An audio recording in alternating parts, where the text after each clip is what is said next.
Hey guys, this is Samuel, and this is going to be a very embarrassing Halo game. Not for me, for everyone that I was playing with.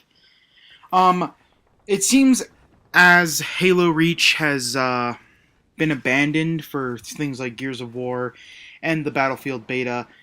Um, all the noobs are left, especially since all the hardcore people went to the title update beta because MLG pros need their no blooms. Even though Bloom actually makes the game retarded. No Bloom makes the game retarded. Anyone who's played the title update beta can tell you that. But yeah, these kids are embarrassingly easy. I honestly don't know if they are actually holding the controller when I'm playing them. Uh, a lot of them just use really terrible tactics. But anyway, let's talk about some other stuff besides the terrible, boring gameplay. Um, when I see things in the gameplay, I'll comment on them. But for the most part, it's just me kicking kids' asses. I think they're kids. I don't even know. uh, One of them's playing split screen, so I can't imagine that I don't know. I don't know. Split screen in Halo Reach is weird because it like tones down all the textures and stuff, and it almost looks as bad as Halo 2, like when you go into split screen mode. So it's kind of like retro. I don't know. It's interesting. It's interesting to me because when I go split screen in Gears of War, it still keeps all the beautiful graphics and it doesn't cut the frame rate or anything. It's a game beautifully built for split screen, and here's an idiot trying to camp in Halo, which is stupid. Uh, must be one of those COD kids trying to camp. And another part coming up here is pretty interesting too. Like this kid should have totally taken me, but he didn't because he doesn't know how to press the B button, um, or right bumper if you use the default control scheme. And the kid was lagging or some shit, so it gets cut off here and restarts. Cool on theater that it actually kept recording. Theater mode in Halo Reach is still kind of broken though.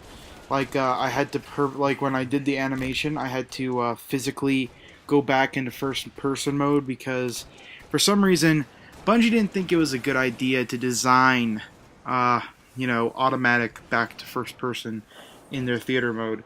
I don't know what was going through Bungie's head, but you know, it's a serious downgrade. I want to talk about Steve Jobs for a minute. A lot of people have asked me what I think about Steve Jobs' death, and because I'm an avid Mac user and probably soon to be iPhone user, and to me, I don't think Steve Jobs would have wanted all this mourning. I mean, it's been quite a while since his death, and he invented these products obviously to improve the world, or the way he wanted to improve the world, or to dumb down the world if you come from that perspective. But Steve invented these products so that you can help, so that you could enjoy your life a little bit easier, to make your life easier, to make your life more accessible, to make computing more accessible, to make phones more accessible, just to improve life in general. I mean, if you look at the iPhone 4S, the way the camera works, it just shows that he wants to make everything about his devices to so accessible to the point of ease and get creative talent on you just everyday devices. And I don't think he would want us to be crying over his death for as long as we have. He was an incredibly intelligent man. It kind of weirds me out because he's almost my father's age and he's dead. And he changed the world for the better, whether you like it or not. He did. His design elements have made computing and in telephones and everything you use nowadays extremely accessible, whether you use an Apple product or not. Many of the things you use were originally inspired by him, and he was overall just a great guy. I mean, sure he had his downfalls, like he stole that kidney from some poor Guatemalan kid and jumped his way to the top of the donor list to only prolong his life by 3 months. But aside from that little quiver and, completely abandoning Apple, I really don't see much of a problem with Steve. Um, he was a great guy, but you guys really need to get the fuck over it. Uh, moving on.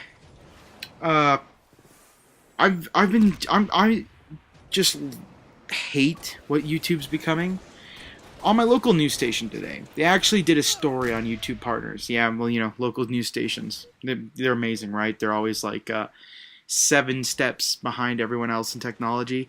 They were acting like YouTube partnerships is a new thing, and some Asian woman in Albuquerque or whatever actually got a very successful YouTube partnership, and she was like, when I first entered the program, I was only making dimes and pennies or whatever. And even though you're not supposed to talk about what you make on AdSense, and she's doing it on local television.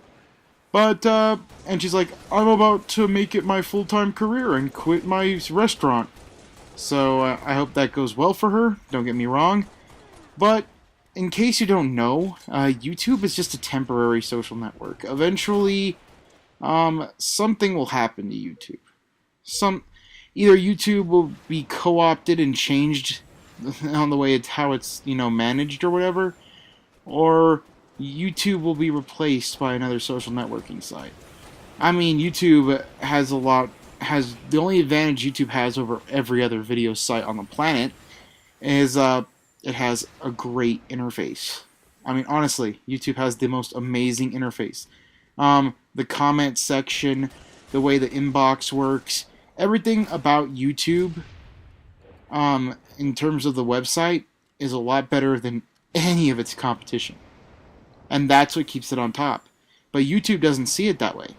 YouTube thinks that the top providing content providers are what keep YouTube alive, and that popular videos are what keep YouTube alive. But honestly, that's only a part of it. The community and the social network aspect of YouTube keep it alive. And they haven't honestly improved on it that much since 2007. You can honestly say that in some cases they've actually taken a step backward. Video responses aren't as easy. The comment section isn't as clear to read. The like system is arguably a lot worse than the 5-star system. And I don't know, like YouTube's taking a lot of steps back, and one of these days, who knows, maybe a new video website's going to come around.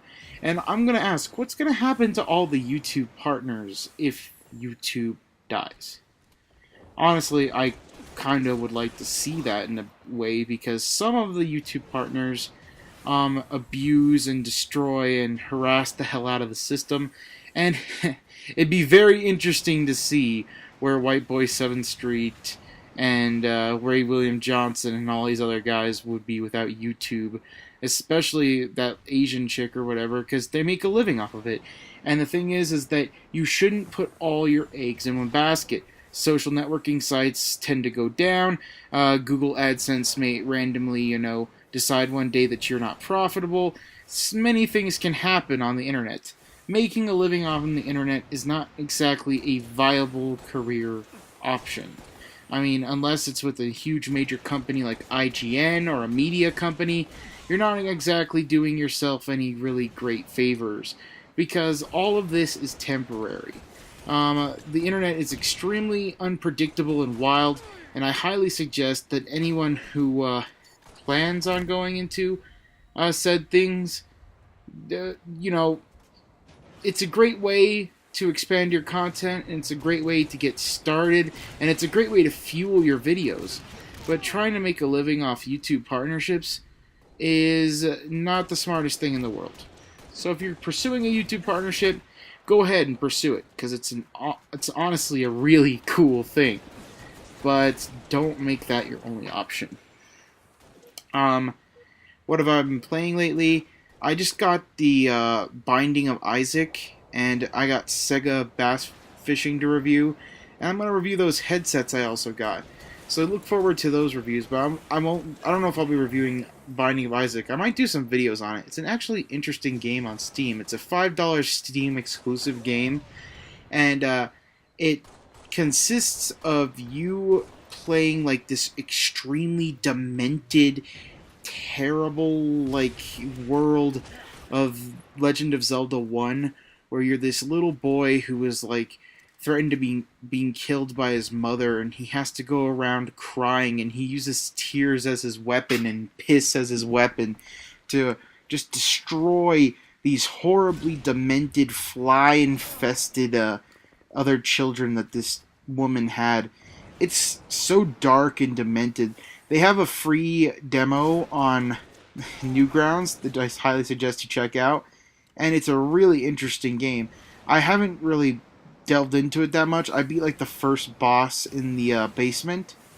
Um, I'm gonna try to beat the basement and continue on with it. It's a really, really interesting game so far, though, and I'm really digging it.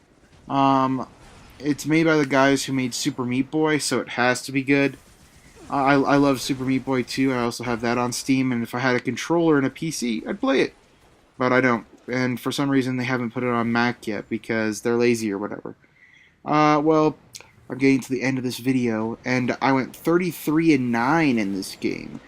So, yeah, bitches be bitches. It's ridiculous how well I did in this game. I mean, Jesus Christ. Talk about bad teammates. Alright, guys. Samuel.